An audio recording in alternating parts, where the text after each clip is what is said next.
Fala, seus meninos! E aí, como é que eles estão? Hoje o assunto é espinhoso.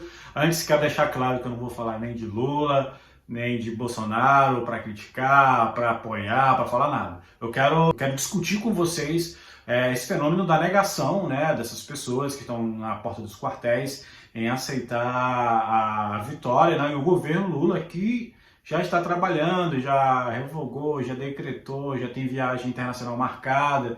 As pessoas que apoiam o Bolsonaro, as que estão com a criticidade ainda funcional, elas já entenderam, algumas já foram para casa, né, já conversam sobre, né, vão tomar medidas aí, vão fazer seus protestos, enfim, mas com essa consciência que o governo atual, Lula, né? E aí pipocou vários vídeos nas redes sociais, muito no TikTok, no Twitter, sobre algumas pessoas em completa negação, né, da vitória do Lula, dizendo que aquele general Heleno é o presidente agora, porque, enfim, eles falam em vários trâmites que está acontecendo e por que o Lula não subiu na rampa tal, porque o Lula não dormiu no lugar tal, então isso quer dizer que não sei o que, e Bolsonaro falou não sei o que, e... enfim, né? Pessoas que acreditarem em fake news estão com esse comportamento aí, às vezes até esquizoide, né, paranoide, né, de delirar, enfim, ter para si uma realidade muito própria, muito particular ali, né, daqueles movimentos que estão nos quartéis, em detrimento da realidade material, que é o governo atual, do Luiz Inácio Lula da Silva, que já está trabalhando, enfim, já está aí usando seus poderes, né, a pleno vapor. O que a psicologia pode dizer sobre isso? Bom, Hayes, né, e os seus colaboradores, eles vão citar em seus textos um negócio chamado esquiva experiencial. Né, a análise do comportamento, a gente sabe que esquiva, né, é esse comportamento de evitar, né, o nome já fala, né, de esquivar, né, de fenômenos, né, aversivos para você, né, para a espécie, enfim, para o animal, para o organismo, para o ser humano, não importa. Então, esquiva experiencial é justamente isso, né? Quando a pessoa ela se esquiva, né, e usa aí vários artifícios, várias estratégias, né, para não lidar com um evento aversivo, ou seja, no caso, a vitória do Lula, né, aceitar que, né, eles passaram em 60 dias, mais 60 dias aí na porta dos quartéis, para nada.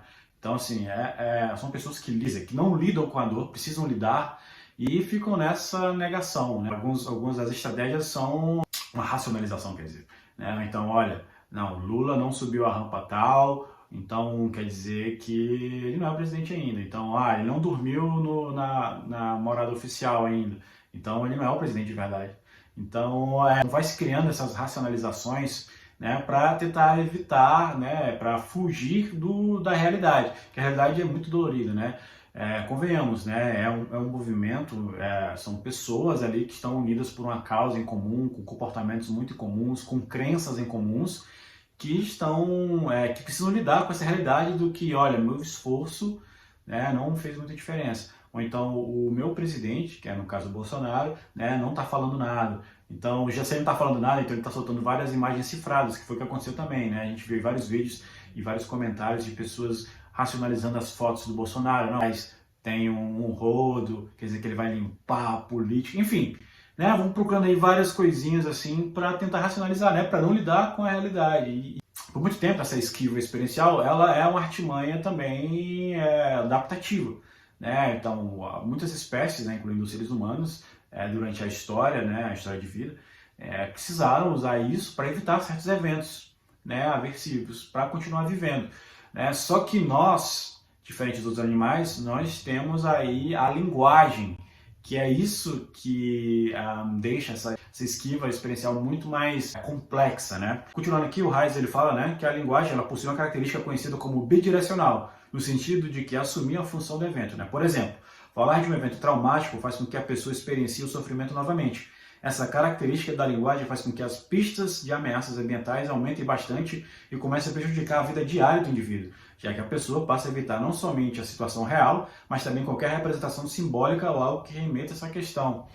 Essas pessoas elas evitam ao máximo lidar com a realidade. Não é um movimento voluntário dessas pessoas, né? Não é porque elas querem, né, evitar a realidade de propósito, mas é porque é tão sofrido, é tão dolorido para essas pessoas que se cria uma realidade própria, particular. Sai aqui um pouco da ciência, mas ir para as teorias mentais, por exemplo, na psicanálise, né, é um mecanismo de defesa. E a negação é uma delas, né? Kübler-Ross também já usava isso quando ele falava do luto, quando eles falavam do luto. Aqui também há todas aquelas fases do luto, né? Negação, aceitação, barganha, enfim. E a negação também é um desses movimentos, ou seja, é um mecanismo de defesa, é uma barreira que a pessoa coloca para evitar, né, o sofrimento, né?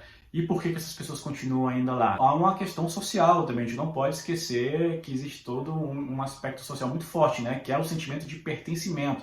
São pessoas que se uniram por crenças em comuns, né? Muitos deles religiosos, né? Que a pauta bolsonarista se encaixa muito com as suas pautas religiosas, né? Questão de aborto, uma ideologia, uma visualização do comunismo, por exemplo, como a esquerda, né? Como esse avatar do comunismo, que também é um avatar da maldade, da crueldade, do sofrimento, da escravidão. Enfim, né? Múltiplas contingências, ou seja, múltiplos contextos, múltiplas situações que o fizeram chegar assim. Outro aspecto que eu queria falar também é sobre os idosos.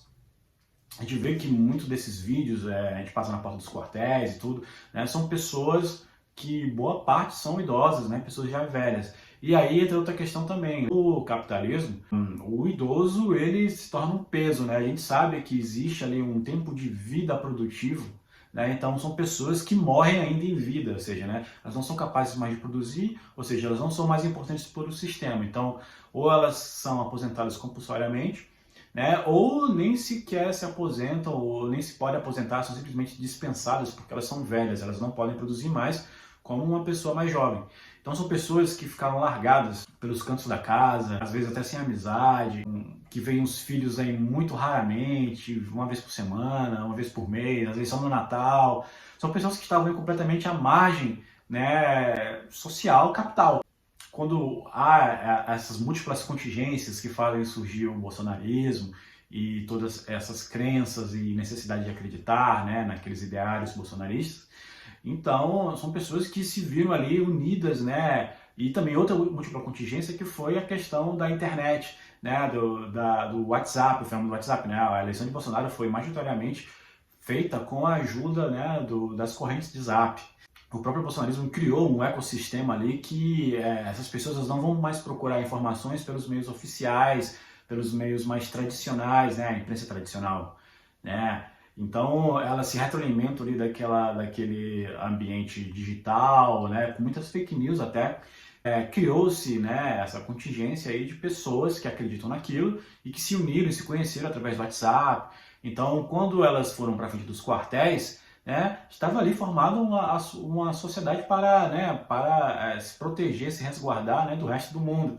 Então são pessoas ali que encontraram nesses movimentos, né, na porta dos quartéis, no WhatsApp, uma vontade de viver, uma vontade de reagir, se sentir útil, né, porque elas estão lutando pelo país, né. São pessoas que por algum motivo eram completamente despolitizadas, não que sejam agora, mas no sentido de que elas não se importavam tanto.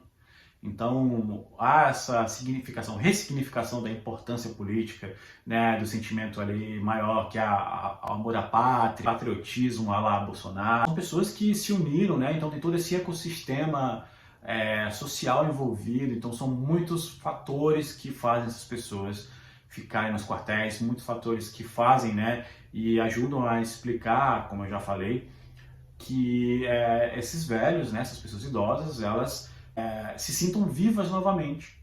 Elas conseguiram até uma própria conexão com a família, porque se meu filho é bolsonarista, eu também sou, então nós temos algo em comum, nós conversamos sobre, nós respiramos sobre, nós agimos sobre.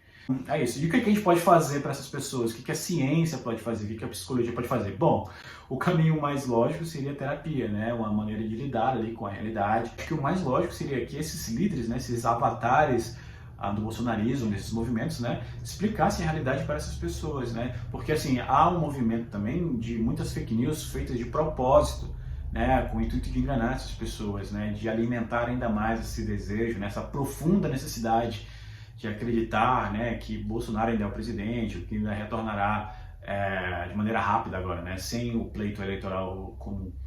O mais lógico seria que essas pessoas, né, falassem a verdade, né, a confrontassem no sentido de que, gente, voltem para casa, né? Vai ter próxima eleição. Então é isso, eu só queria comentar, né, que a psicologia ela vê isso como, não é surpreendente, mas é preocupante, né? E digo mais, pode acontecer algo tão extremo que onde essas pessoas podem prejudicar os outros. No momento ali de negação máxima, né, de evitar essa sensação aversiva, né, da dor, do poder da realidade sobre, né, todos os meus sonhos, todos os meus desejos, todas as minhas vontades ali que ficaram raptadas, né, durante esses dois meses e pouco. E há um risco também dessas pessoas explodirem, né, de uma maneira muito violenta, né? A violência também é um mecanismo de defesa para a psicanálise, né? Também é uma esquiva, né, experiencial para muitas situações. Pode haver sim pessoas que estão as manipulando, né, usando como massa de manobra, né, que estão ali alimentando de propósito, né, algumas histórias completamente alucinadas assim, mas são pessoas que precisam voltar para si, né, em algum momento. Então a gente tem que tomar muito cuidado, né, tratar essas pessoas com respeito, no sentido de que são pessoas que, antes de qualquer crítica, antes de qualquer sensação ali de desprezo que você possa sentir, são pessoas que precisam sim de ajuda. Lidar com a realidade é difícil, né? Às vezes a gente não quer lidar com outras coisas, imagine essas pessoas que estão imersivas nessa situação. É isso.